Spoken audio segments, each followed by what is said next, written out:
Ladies and gentlemen, this is Korhal Floating Island. And spawning in the top right-hand position as the yellow Zerg from CJ Entis, his name is effOrt. And boy, does he put effort into the game. Oh yeah, he does. His opponent spawning as a blue Zerg on the left bottom side of the map. His name is Solar. And I was surprised for a second because they decided to put down the buildings tab instead of the production tab, so for a second I thought both players were not making drones. Well, luckily they are making drones here, otherwise there'd be some serious cheese going on here. Serious 6-pull versus 6-pull? What if that actually happened? I don't think that's ever happened in like a broadcasted Pro League game. That'd be very interesting if that happened. It'd really just come down to who fought at whose base or who had the slightly better micro. They would probably actually just end up going into a macro game after that. That's going to be a homework for me. Look up all the StarCraft2 and Brood War matches casted in Pro League and see if there's any 4-pull versus 4-pull or 6-pull versus 6-pull.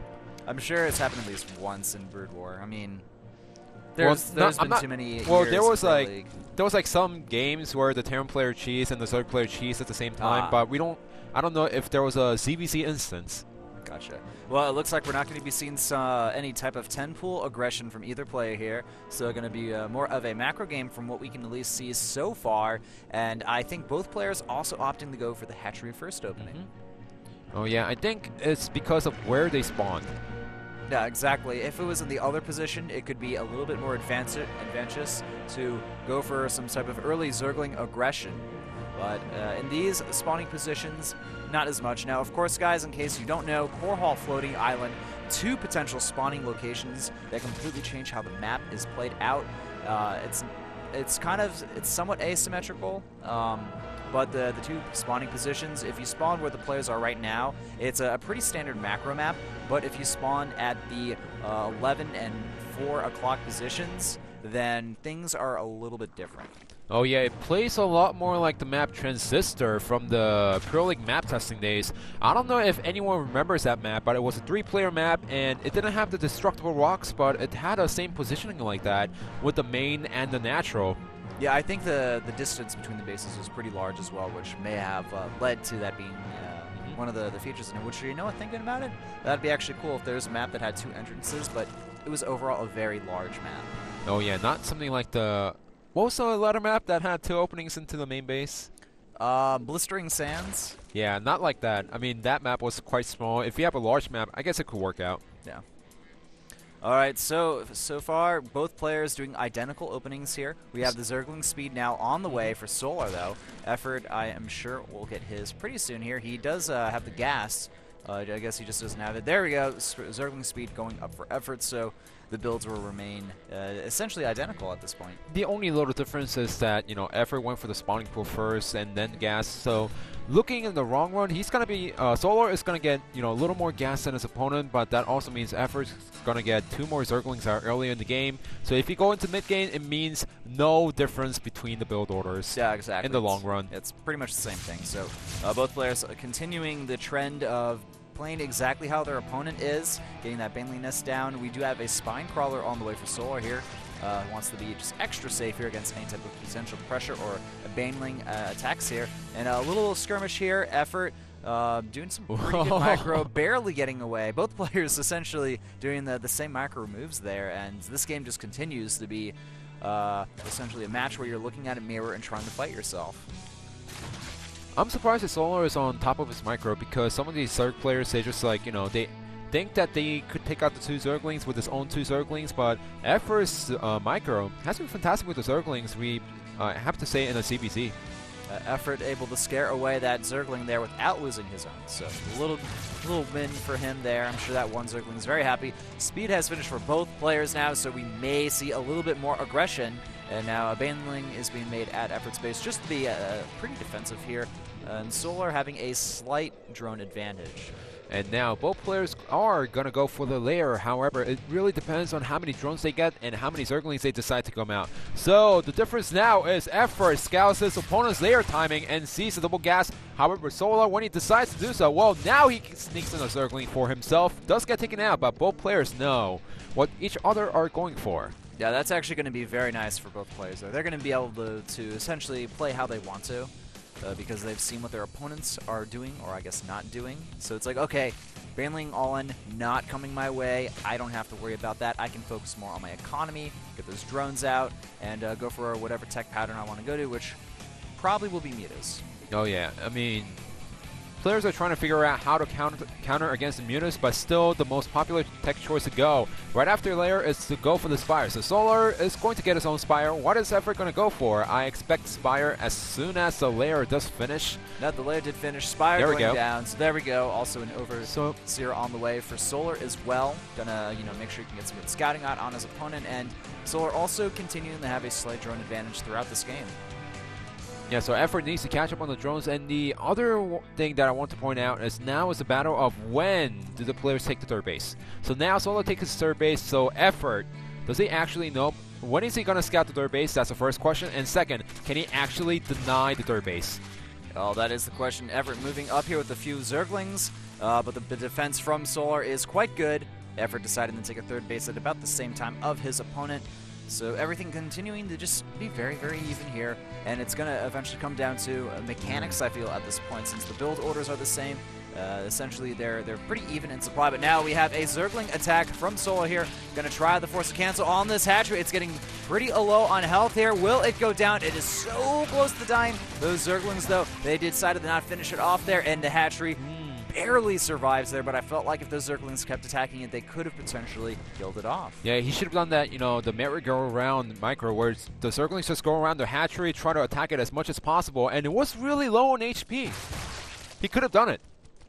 But he wasn't confident enough to actually take out the hatchery, and now it's effOrt's turn to go for the counterattack. effOrt's going to try to focus down that hatchery there. Is he going to be able to get it down? That Baneling, huge connections there, and now there's much more Zerglings for effOrt here. He's able to get a surround on that Spine Crawler as well. Will he take out the hatchery, though? One Muta is on its way, but where are all the other Mutas on the map? effOrt now realizing he needs to focus down that hatchery. It's a little bit under half health, but the Zerglings, they're running away here. The hatchery will survive.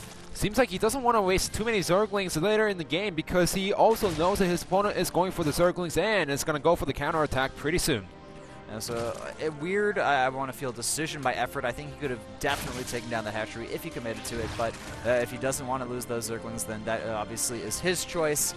He is the pro gamer. So right now, effOrt still slightly behind in the drone count, but he is on the offense here essentially, and unfortunately supply block at the same time. But now effOrt moving into Solar's main base with some Mutas, and this area base is completely unprotected. There's going to be a lot of drone harass here. A few of them get picked off, and now effOrt bringing some Zerglings in. It looks like they're going to go for the natural. Is there any defense there? No, the Zerglings actually going straight into the main base. This is actually a humongous win for effOrt here, and I feel like his multitasking is starting to show here, and Solar, he's just not responding to this fast enough. One thing I'm disappointed is that the Muta could have gone for the third base at the same time while the Zerglings are at the natural. Taking out the two Queens is amazing feat by effOrt in this point in time, because now Solar is going to have less Larva for his Mutas, for his Zerglings, and possibly to fill up his drones again. Indeed. So right now the +1 carapace on the way for Solar, but interestingly, effOrt going for the +1 attack here. Now effOrt streaming in here, trying to get a few free Muta kills there. Does get one before running out with his Mutas. Right now the Muta count, it's 18 to 17. effOrt's slightly ahead of his opponent, but he needs to make something happen before that +1 carapace finishes. Otherwise, he's going to be in a disadvantaged position when the players face off against each other in a battle. Well, his answer is going to be Zerglings once again inside the main base, and the Speedlings are going to go for the Queen once again. As if that Queen goes down, that could be very bad for Solar here, but the Zerglings are not going to be able to do just enough damage here. Queen does survive, and the other Zerglings get chased out, but look at the drone count now. Finally, effOrt does have that lead. 56 drones to 49, and both players still very even on Mutas. Nice jobs targeting those Banelings down there as well with those Mutas. They were unfortunately unable to do anything really.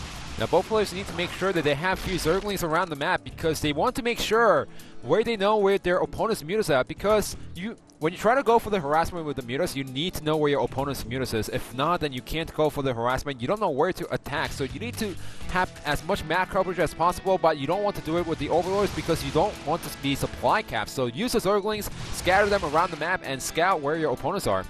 effOrt doing a good job at killing off any of these running by Zerglings, but same thing for Solar here. It seems like the game is starting to slowly equalize out again, but the +1 attack upgrade is going down for Solar here, and effOrt doing a lot of damage. Will he get that hatchery running away before he is able to do a critical amount of damage there? But the Zerglings running into the main base once again. effOrt is an absolute fiend when it comes to Zergling run-bys in all of his matchups. Oh yeah, when he saw the Mutas at the natural base with his Mutas, he decides to go for the hatchery, and now he gets sniped! Oh, 70 health never left, mind. so close. Never mind. effOrt, though, continuing his relentless attacks, is going to move into the main base of Solar here. And Solar, he's forced to remain extremely defensive. His Mutas are completely out of position. Now Solar has to move back to his main base. Solar does have a very superior Muta count right now, but the problem is effOrt is doing so much economic damage at this point, and the Muta count is getting pretty close once again, but still Solar in the lead by just a few. Not too sure if going for the Mutas was the right decision, because now Solar just lost a few drones and then effOrt got the kills for free. Now we have the Zerglings inside the main base once again while the Mutas are running around the map. It's 39 to 33 Mutas. effOrt needs to make something defensive happen here, but now the Zerglings running over. Are they going to get the third base? Yes! The third base does go down. Zerglings and the Natural at the same time. How is effOrt doing this, man? He's just all over the place. Solar is falling apart. And Solar needs to make a decision now. Is he going to go for the one timing attack with the Mutas, or is he going to try to replenish the drones? He can't do that now, so his best decision is to go for the attack. But now effOrt has the Mutas. He has the ground support with the Queens. Yes, so it looks like here we go. The Muta battle is commencing here. effOrt, though, doing an amazing job with his Queens, using those transfusions to give him a slight edge there. Now, the problem is 40 Mutas to 34, effOrt in the lead.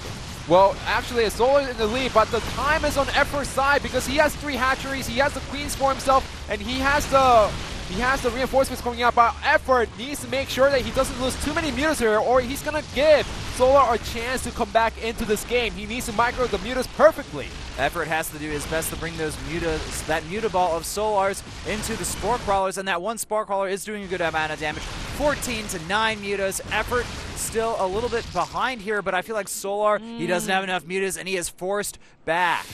effOrt could have managed that a little bit better by pulling back, getting more Mutas up, because he knows that his opponent only has 2 bases instead of 3, so he should have actually pulled back a little bit, try to micro the Mutas a little more, and save more Mutas to get a solid victory, instead of having a close battle between the Mutas. So right now, effOrt, he has a nice economic advantage. He is slightly ahead in supply right now. Solar trying to remake that third base, but things are just looking grim for him at this point. effOrt's done so much economic damage with his Zergling run-bys just over and over again, and the Muta battle was essentially inconclusive. No player able to get a true victory in the air, but now we have even more Zergling run-bys coming in from effOrt here, going into that main base with just a couple of Zerglings, and the Natural also being under fire, but luckily for Solar, his Mutas were close enough, and he was able to deflect that attack without taking too many losses. You know, if Solar got up the third hatchery while the battle was going on, the hatchery would have finished by now. He would have gotten back up to 6 geysers, and he would have had Muta productions once again from 3 base constant production, but that wasn't the case. Solar got the hatchery after the battle was over, so now the game is going towards effOrt, and it's his game to win as the time goes on. Exactly. As the time ticks, effOrt gets just a larger and larger advantage here. And I really have to commend effOrt. He has been all over the map this entire game. Constant Zergling run-bys, constant harassment with the Mutas. More harassment going on here. Looks like we may have a big battle here. The Zerglings are underneath the Mutas as well, but now they're moving away. The Muta count, though, it's in effOrt's favor here, and it looks like he will be able to win this Muta battle here with more Zergling reinforcements coming in from effOrt as well. This is his game to win. That's going to be it. The Muta count is almost nothing. Oh, even using the Zergling dance, effOrt knows he has secured his victory here. That's going to be it. GG. Solar, he tried, but effOrt in the end, his offense was just too great for Solar to deal with there. You know, I'm pretty sure Solar has something planned out for the game, you know, going to the Mutas, get massive amount of Mutas, but effOrt didn't give him any time by using so many Zerglings around the map and using the Mutas to snipe the hatcheries left and drones at the right position. I have to say that effOrt reminded me a little bit of the Brood War effOrt, man. He showed some very high level and incredibly, sharp play there. It's just everything looked so solid from him. Anyway, guys, the score is currently 1-1 between CJ Entis and Samsung Khan. The next set is Hydra versus Reality. Don't go anywhere.